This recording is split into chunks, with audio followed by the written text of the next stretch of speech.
As above, so below. Let's dive in to how we see this everywhere in what I define as the most influential texts that we have.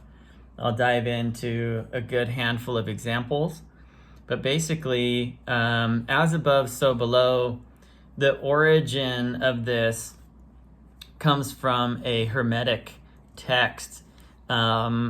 It's called the Emerald Tablet, and it's dated back to the 6th to 8th centuries, and it drew from knowledge that is attributed back to ancient Greece and ancient Egypt, and it basically expresses a central theme to what's called Hermeticism, or a philosophic school of thought attributed to Hermes Trismegistus, who there's some pretty cool stories about that. We could get into that another time, but basically there's this group who believed in this correspondence between the macrocosm and the microcosm, and it basically corresponds to all of these different areas.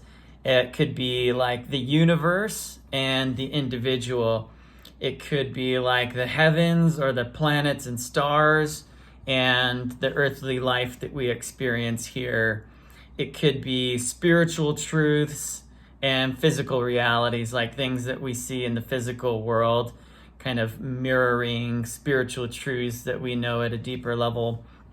It could be, and this is what we're gonna kind of conclude with on how to use this, is there's this correspondence between the thoughts in our mind and our external experience, which seems to be, you learn it at all these different layers, but then you ask the question, okay, so what can I do with it? Because as above, so below is one of those things where, we got a huge piece of knowledge and wisdom from the past, and it is basically shrouded. It is that hidden pearl of great price. It is like the thing that if we master it, then it's as if we were handed a magic wand from the past. Essentially, it is what we think about most of the time becomes our reality. And if we start to use that intentionally instead of just haphazardly and unintentionally, then we can really take control of our lives and create our worlds instead of having just a world in front of us that we're reacting to. We're creating our reality as opposed to just responding to a reality that we're perceiving is coming from outside of us. This is a much more empowered approach to life. So again, as above, so below. To kind of jump in, I'm going to pull from a few books, and they all say the same thing. And the first one will say The Power of the Subconscious Mind by Joseph Murphy. The quote is, "Look around you, wherever you live, and you will notice that the vast majority of mankind lives in the world without. The more enlightened men are intensely interested in the world within. Remember, it is the world within, namely your thoughts, feelings, and imagery, that makes your world without. It is therefore the only creative power, and everything which you will find in your world of expression has been created by you in the inner world of your mind, consciously or unconsciously." Okay, so then we have Think and Grow Rich, another classic. The ether in which this little planet floats, in which we move and have our being, is the form of energy moving at an inconceivably high rate of vibration, and that the ether is filled with a form of universal power which adapts itself to the nature of the thoughts we hold in our minds, and that influences us in natural ways to transmute our thoughts into their physical equivalent.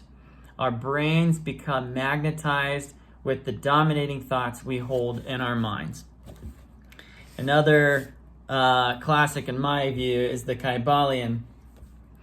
This one says, following the principle of correspondence, we are justified in considering that the all creates the universe mentally in a manner akin to the process whereby man creates mental images.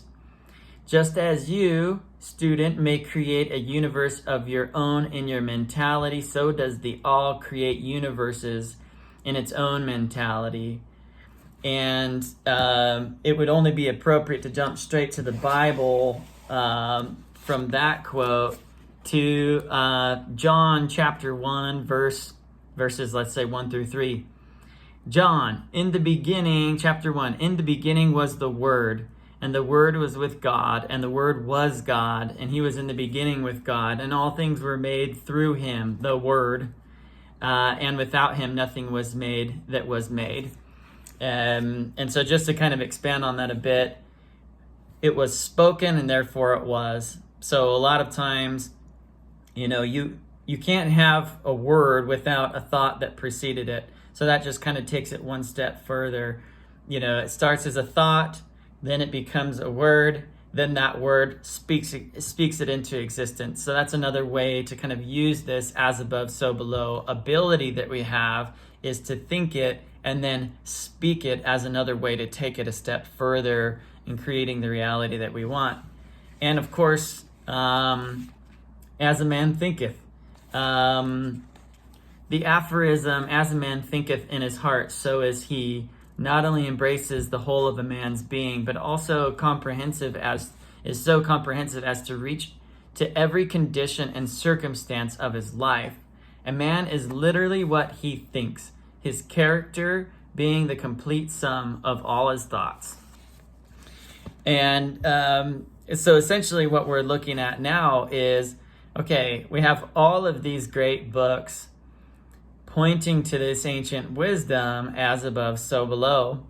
So the way that I came to understand this first mostly was through astrology. Astrology is basically as above, so below. The stars or the planets reflect our human experience.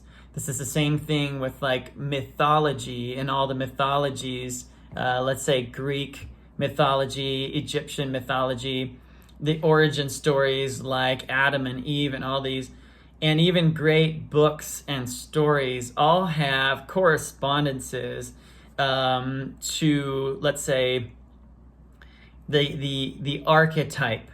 The archetype would be, let's say, the sun would be Helios, would be the center of the solar system, would be, the energy that radiates out and gives light to the other things. And so if you're a sun sign Leo, typically you're going to have the attribute of radiating out a warm light, and you're going to have a lot of the planets kind of naturally revolving around you. And you can transmute that experience from egotistical needing to be the center of attention to hiring that, bettering that expression into radiating light and warmth out to others, just as a part of your natural expression of your nature, because you were born at a time when the sun was in the sign Leo, which is associated with the sun. And you also have alchemy. Alchemy would be essentially, the refinement and transformation of materials, reflecting the refinement and transmutation of spiritual transformation and psychological transformation. And so we had the alchemists, and they would turn these lower vibration metals into gold in the same way that we can develop spiritually and refine ourselves into gold, or refine ourselves like literally the refiner's fire, through the fire of transformation, the fire of different experiences that we have. Let's say even experiencing pain and loss and these types of things, they are all the refiner's fire, in the same way that in alchemy the correspondence would be these lower value metals can be burned in the refiner's fire steadily into gold. And you also have, in depth psychology, Carl Jung really jumps into synchronicities and the archetypes, and how all of these things that we're talking about, let's say the planets, let's say alchemy and the different materials, all of that have correspondences psychologically when he talks about the animus and the anima, and how those two things need to integrate, the light and the shadow. The integration of the contraries is what Carl Jung calls it. And so it's essentially this process of refining the psyche by integration. And so essentially the conclusion that, I mean, this is kind of like the intro, let's say, to understanding this. It's all around you. So now what do you do with it? And in a similar fashion, let's go to the Matrix. So in the Matrix, eventually Neo is learning from Morpheus about what the Matrix is all about, and he has the experience of fighting these agents. And they're, at this point, he's learning that agents can dodge bullets, and he's the one, and he is not part of the rules of the game, so that he's eventually going to be able to beat these agents, is Morpheus's belief that he's stating to Neo. And Neo kind of responds and says, okay, so you're telling me I'm going to be able to dodge bullets? And Morpheus kind of responds, no, I'm saying that when you're ready, you won't need to. In other words, you're stepping outside of this. You're just reacting to all these external stimuli, and you're saying, oh, this thing's happening, I feel this way. Oh, this thing, I feel sad.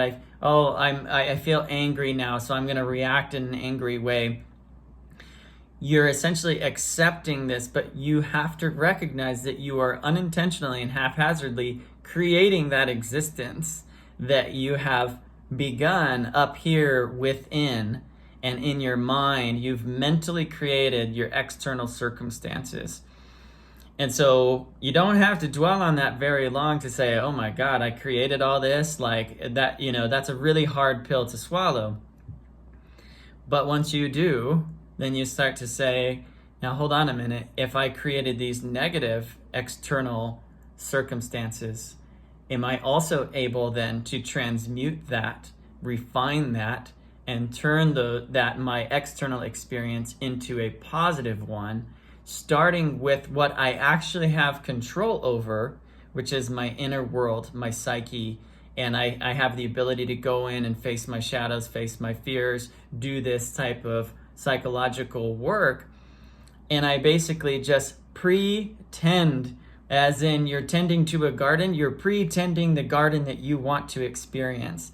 So you're having the visualization of having a successful life in whatever way you're imagining. You're pretending to the experience that you want to have. Before you fall asleep, you have to pretend that you are asleep. And before you lodge something into your subconscious mind, it has to be in your subconscious, in your conscious mind, habitually, repeatedly, until the subconscious mind takes that and then creates that reality. So you can use this as above, so below, as a way of instead of just reacting to what life throws at you, you instead are creating, you're taking ownership and power, and you are empowering yourself to create the reality that you want. And if something is not the way that you want, don't get mad at the external circumstance.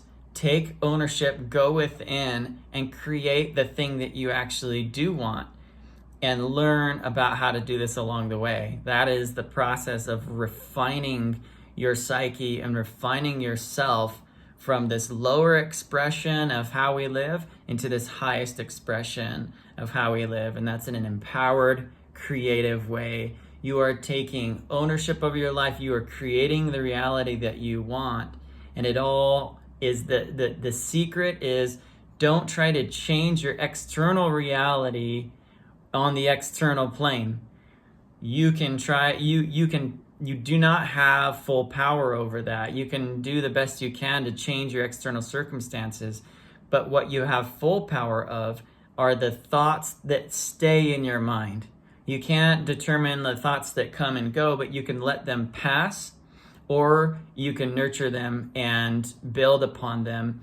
And what you think about most of the time is who you are.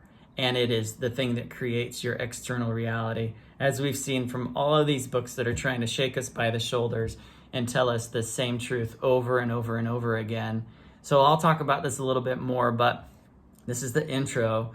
As above, so below. So use that to your advantage and create the reality you want. As within, so without. There is a correspondence on our inner world and our outer world.